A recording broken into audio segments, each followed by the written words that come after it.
Hello বন্ধুরা, এত বৃষ্টির মধ্যেও আমরা রেডি হয়ে বেরিয়ে পড়লাম ঘুরতে যাব বলে।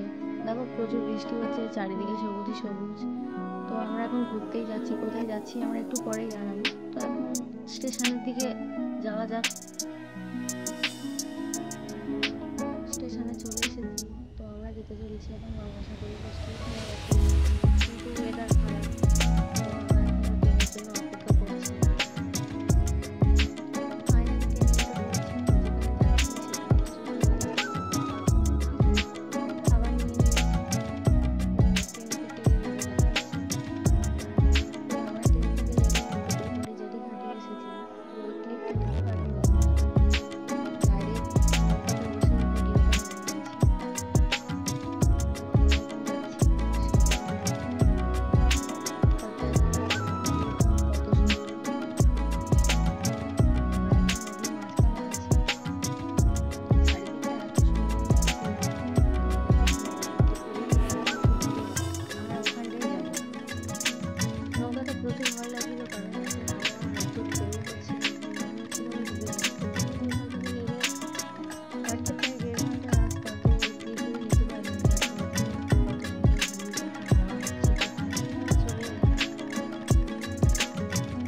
করছি।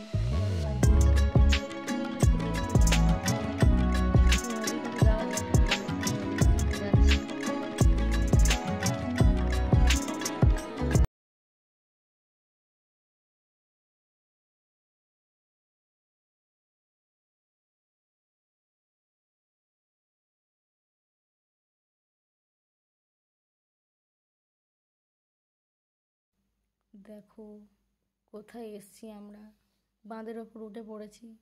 তো চারিদিকটা কত সুন্দর লাগছে দেখো। তো এখন নিচে নামবো। আমরা এখনো সাগরে যাইনি, আমরা একজনদের বাড়িতে এসছি।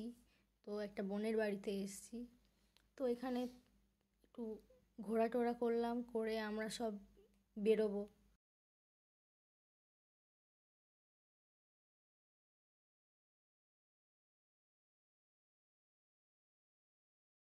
দেখো এখানে কত বোল্টার পড়ে আছে, চারিদিকে পাথর।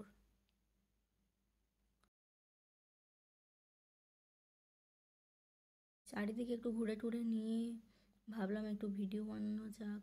তো ভিডিও বানাবো বলে ভাবছিলাম কোথায় গিয়ে বানাবো।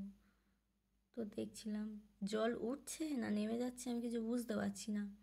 তো একটুখানি দাঁড়িয়ে আমি দেখলাম, তারপরে চলে গেলাম ভিডিও বানানোর জন্য। তো আমি টাইটানিক পোজ দিয়ে দাঁড়িয়ে পড়লাম। দেখো ওয়েদারটাও প্রচুর খারাপ, এতটা মেঘলা করে আছে। তো আমরা এখান থেকে বেরিয়ে পড়লাম। তো মেন যে প্রপার গঙ্গাসাগর, আমি সেখানেই যেতে চলেছি। তো সেইখানে গিয়েই দেখা হচ্ছে আবার। টাটা। তো চলে এসেছি, এইখানে সবাই চান করছে। এটা হচ্ছে সাগর, সাগরের মধ্যে দেখো প্রচুর লোক, প্রচুর। এখানে এটা হচ্ছে সেই মেন প্রপার গঙ্গাসাগর, যেখানে সবাই পাপ ধুইতে আসে। তো আমারও প্রচুর পাপ বেড়ে গেছিলো, তো তাই আমার পাপগুলোও ধুয়ে গেলাম এখান থেকে। তো যাই হোক, তোমরাও যদি কোনো দিনও মনে করো পাপ ধুইবে তো ধুয়ে নেবে। তাই এখানে সবাই চান টান করে জামা কাপড় ছাড়বে।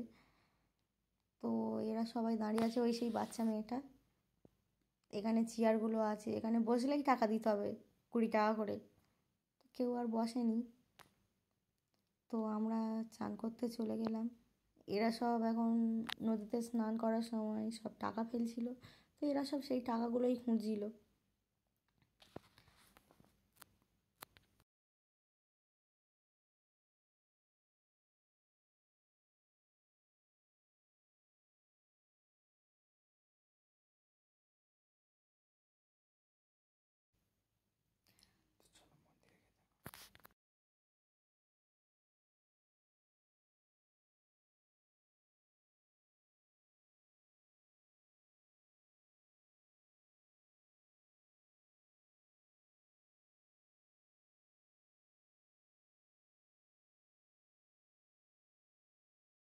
চলো মন্দিরে গিয়ে দেখা হচ্ছে এবার। তো আমরা এবার একটু ফুল প্রসাদ এইসব কিনে নিলাম এখান থেকে, গিয়ে পুজো দেবো।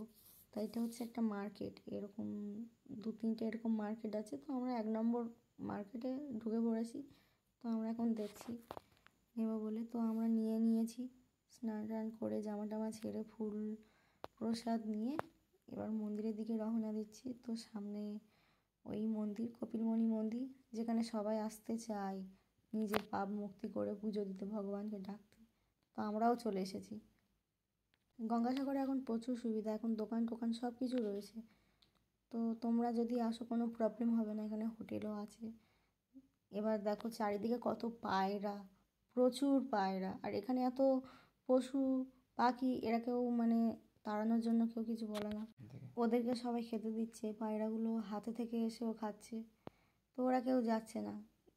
আর এই যে গরুটা এখানে সব সময় থাকে নাকি, তো একে প্রসাদ যদি কেউ দেয় প্রসাদও খেয়ে নেয়।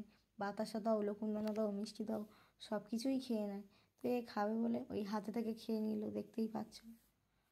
তো আমারও খুব দেখে ভালো লেগেছে। তো আমরা মন্দিরে উঠছি এবার পুজো দেবো বলে। মন্দিরের ভিতরে ক্যামেরা নিয়ে যেতে বারণ, তবুও ওই যতটা দেখো আমার হাত থেকে প্রসাদ খেয়ে নিল, তোমরা দেখতেই পেয়েছো। তো আমি একটু পায়রার ঝাঁকের কাছে চলে আসলাম, দেখলাম ওরা দাঁড়িয়ে আছে। এবার এই চারিদিকে দেখো,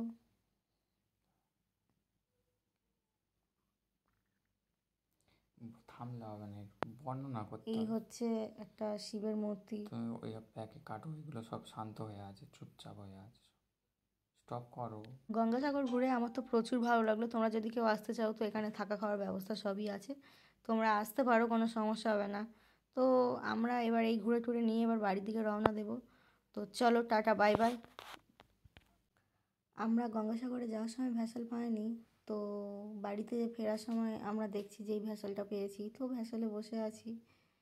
তো তোমরা সবাই কমেন্টে জানাও তোমাদের কেমন লাগলো। তো আশা করি যদি ভালো লাগে তো আমাকে জানাবে, তো আমি এরকম আরও ভালো ভিডিও তোমাদেরকে দেখাতে